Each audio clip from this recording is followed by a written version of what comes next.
Pokémon, because if I'm not playing with my balls in real life, I'm doing it in a video game. I've played many Pokemon ROM hacks, from the weird, the edgy, to the downright insultingly bad, but now is the era of Pokemon RPG Maker games. RPG Maker is a much less restrictive program than ROM Hack Tools, so in theory, RPG Maker games should be a lot more creative, but is that really true? Taking on your suggestions, I'm going to play some of the most notable RPG Maker Pokemon games out there, starting with my most requested, Pokemon Insurgence. Wait, would you like to play a lighter or darker story?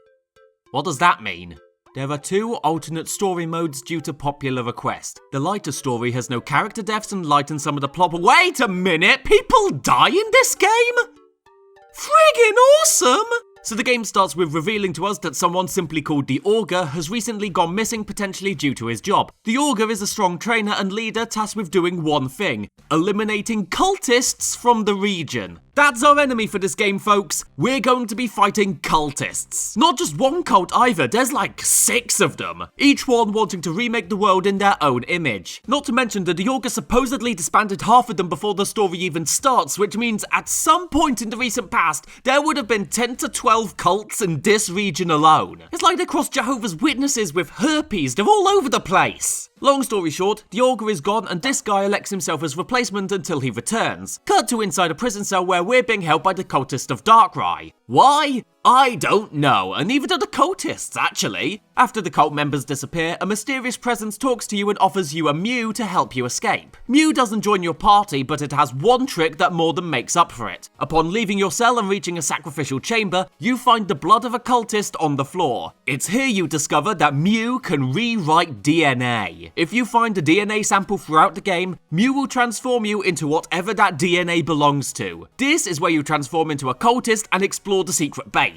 Come on, this is cool! And thank God his clothes were genetic too, because this could have been very awkward. From here you go to the first town, a surprisingly short distance away from the totally not ominous looking cultist cave, and this is where the typical Pokemon stuff starts, but there are a couple of things to make the game more interesting. Firstly is the option to customize your character's clothing. In every Pokemon Center is a clothing shop, and whatever you buy will show up on your character. I don't care if it costs 2/3 of my money, I am buying the cat ears. Yeah, slap my backside and call me Neko. Also slightly new are the existence of Delta species Pokemon. Like Alolan form Pokemon in Sun and Moon, their name and design is similar to a Pokemon you already know, but their typing and moves is completely different. You even get to have one as your starter. You choose between a Camp Bulbasaur, what I can only describe as the Teenage Mutant Ninja Squirtle, and... Professor?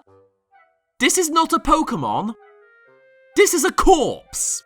There are other neat features as well, like a taxi service and less HM usage. As a pervert might say, it's a nice touch. I wouldn't claim this game pushes the boat out a lot, but it's certainly different enough to deserve playing. There are a couple of problems though. For instance, the music doesn't loop properly and the soundtrack is half official tracks and half original, the two styles never really complementing each other. Also, the whole disguise trick with Mew is depressingly underutilized considering how interesting it sounds. The story does manage to keep being pretty engaging though. For one, you discover that you might not be the only chosen one, and the new Augur is a little shadier than he first appears. The concepts are surprisingly good.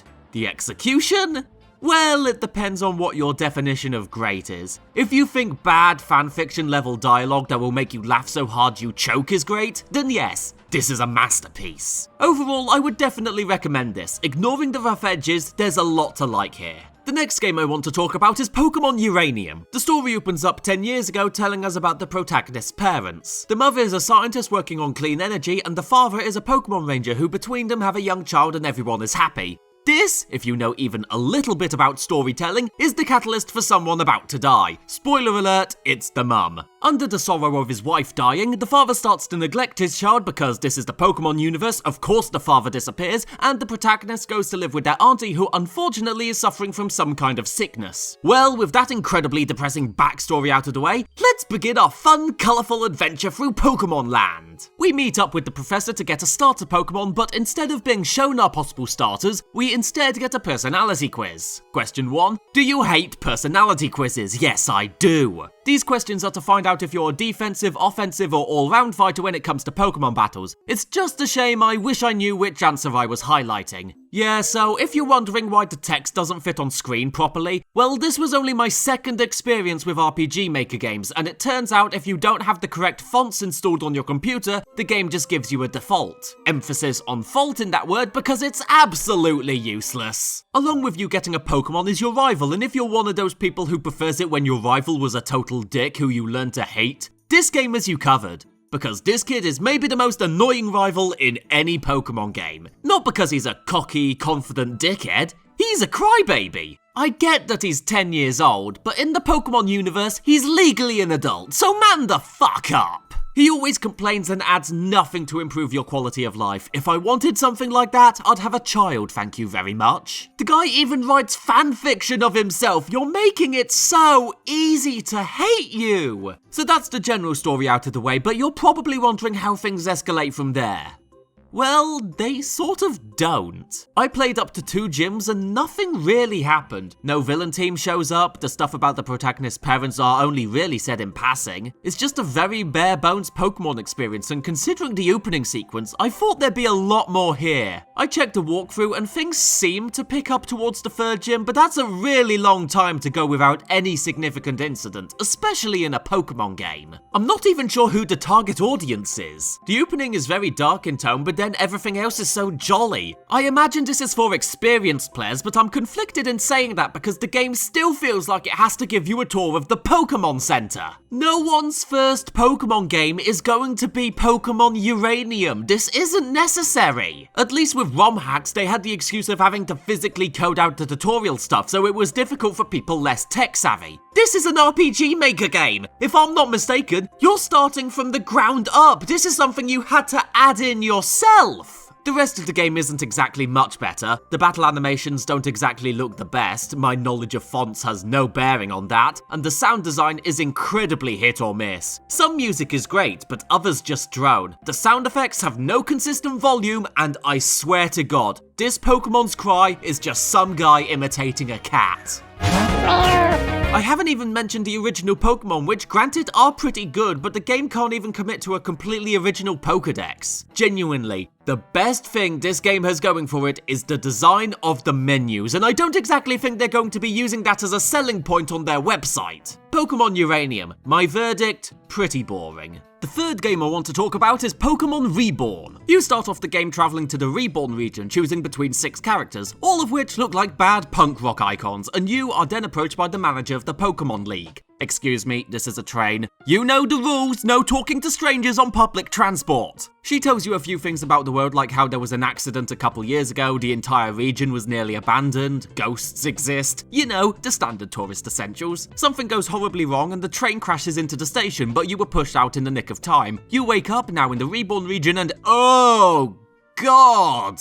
I'm sorry, is this region called Reborn or Stillborn? Well, the train crashed into the station, everyone seems to think it was a deliberate attack, and the game starts proper. The first thing you'll notice is the world. Everything is shit. Water's polluted, buildings are dilapidated, the only paint colour that exists is grey for some reason. Things are bad. This is a basic precursor for the whole game's tone. Pokemon Reborn is pretty edgy, although I wouldn't say it's overbearing like a lot of other fan games. Sure, there's a lot of robbery, death and all that, but you have interesting characters like the electric gym leader who enjoys exploding things. Like, I know it's a problematic hobby, but it's nice to see someone happy. There are a handful of moments within the doom and gloom where you are given a little glimmer of hope, like close to the start of the game, there's an old man who you can beat in a Pokemon battle and get access to his garden. The garden is tiny, but it's one nice bit of colour in an otherwise pretty bleak world. It's effective and doesn't make the tone feel inconsistent because it's believable within this world. Speaking about the world, it's absolutely ginormous. It isn't just big, it feels big. This city feels like a city, with loads of nooks and crannies, slums, hideouts, shops, knobheads, there's loads to find. find. And all over the world are plenty of variety in Pokemon to catch. As well as the thankfully rare random encounter areas, there's also a lot of event Pokemon. You go to a bridge, find Pachirisu. You walk into a house and happen to have food in your bag, get Whismur. Complete a jigsaw puzzle, get confused why someone would put a jigsaw puzzle in a Pokemon game. But yes, there's a reward for that too. And this is before I even talk about the Pokemon battles. Let me tell you, they are good. Gym leaders always have 6 Pokemon on their team, so you will be challenged, but at the same time, nothing feels unfair. You can't ever overlevel your Pokemon. The game prevents you from doing so, meaning the difficulty is very balanced. You know a Pokemon game is challenging when you genuinely start using the stat-reducing moves. They even get inventive with the encounters, and you will be caught off guard. I won't tell you about the best ones because I think the surprise is better, but let's just use the phrase mega fucking super mutants and leave it there. So yeah, this game is great. Really, really great.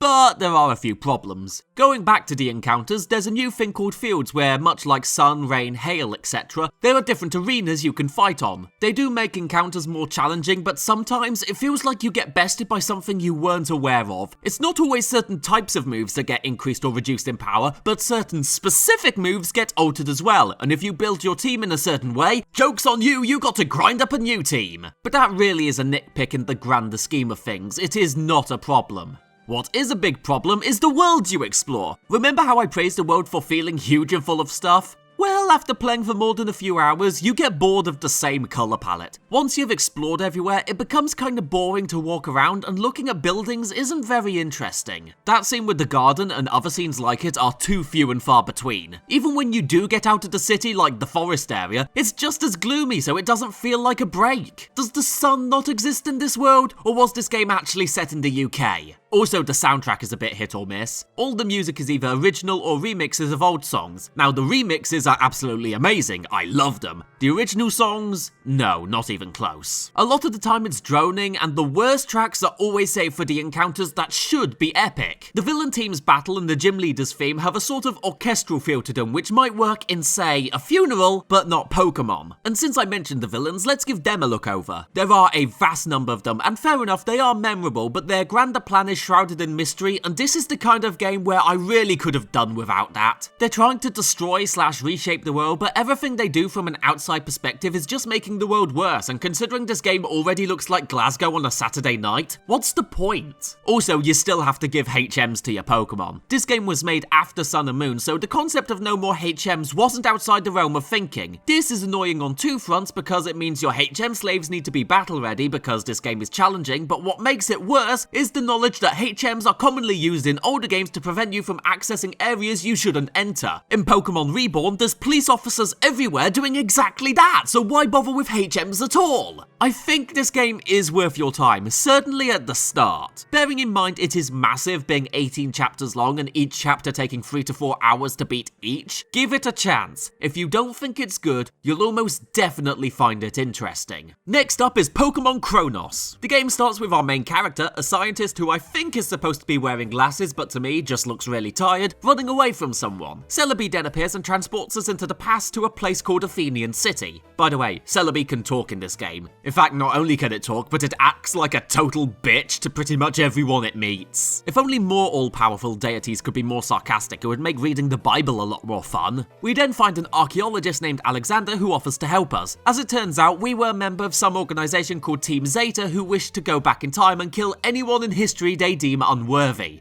Celebi describes this as a funny story. We, as the good guy, have to stop Team Zeta by wandering the world and finding a collection of legendary Pokemon and thwart their plan. Off the bat, besides some awkward dialogue and the over-the-top story, this game is pretty interesting. For one, we don't have a Pokemon game where we have to beat gym leaders. Instead, it's completely story-focused. I mean, the story is still the same as any other Pokemon game. Evil Team plus legendary Pokemon is a story that's been used so much that if it were a person, it would start to have intimacy issues, but at least it's focused. We do get some variation in terms of starter Pokemon as well.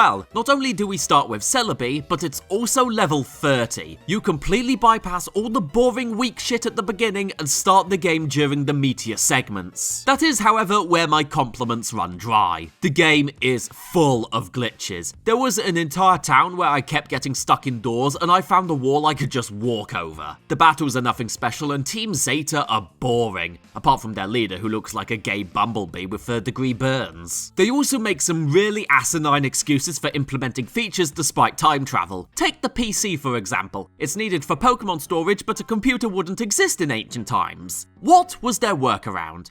Have a psychic in each Pokemon Center who can access PCs from the future.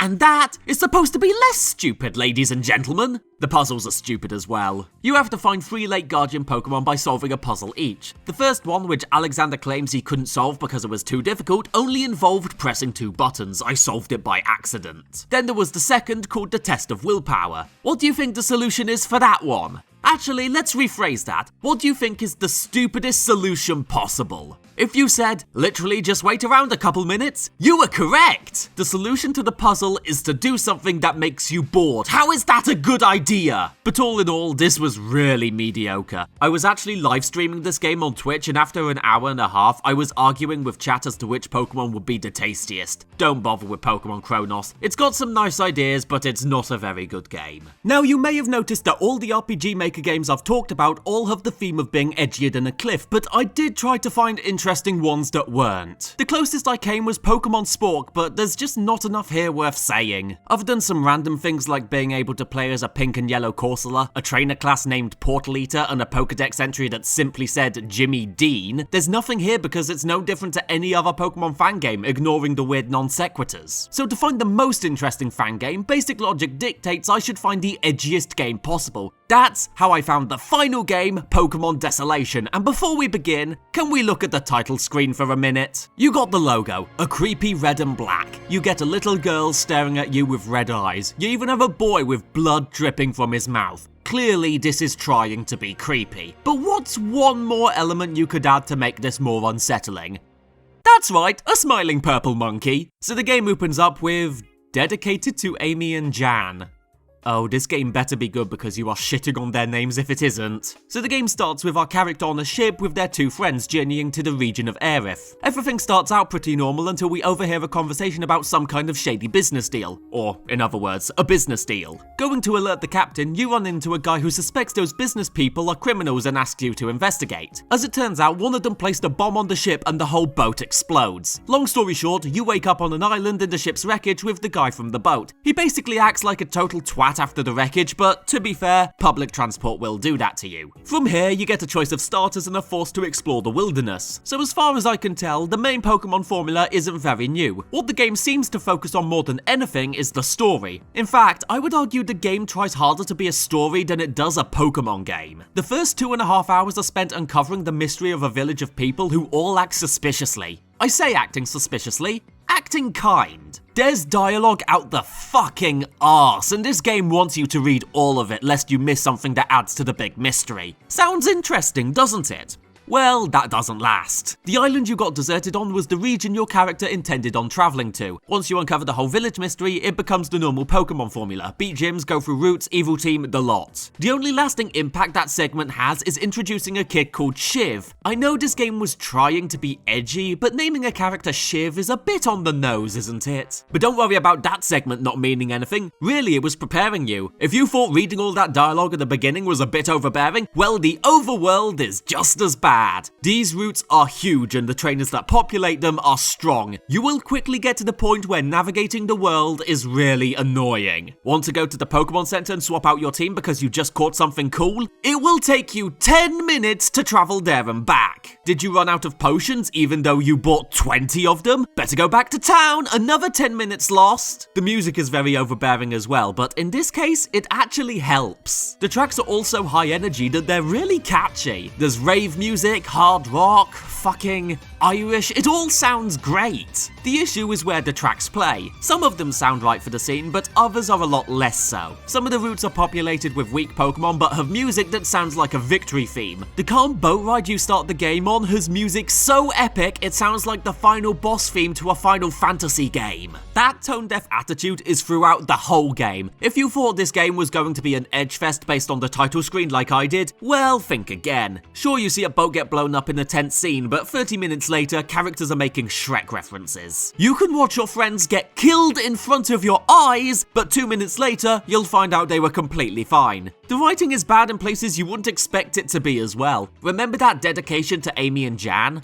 Well, Amy is the person who made Pokemon Reborn and allowed some of the assets to be used in this game. Jan inspired the creation of Pokemon Desolation, who the maker credits and says in the credits document, he can't thank him enough. Your best friend, and you can't even be bothered to proofread his dedication. Pokemon Desolation is absolutely not worth your time. And there you have my list of the most interesting Pokemon RPG Maker games. If you think I missed any, leave a comment and I might check it out. Now if you excuse me, this video was more Pokemon than any normal man can handle and I'm going into a coma right now.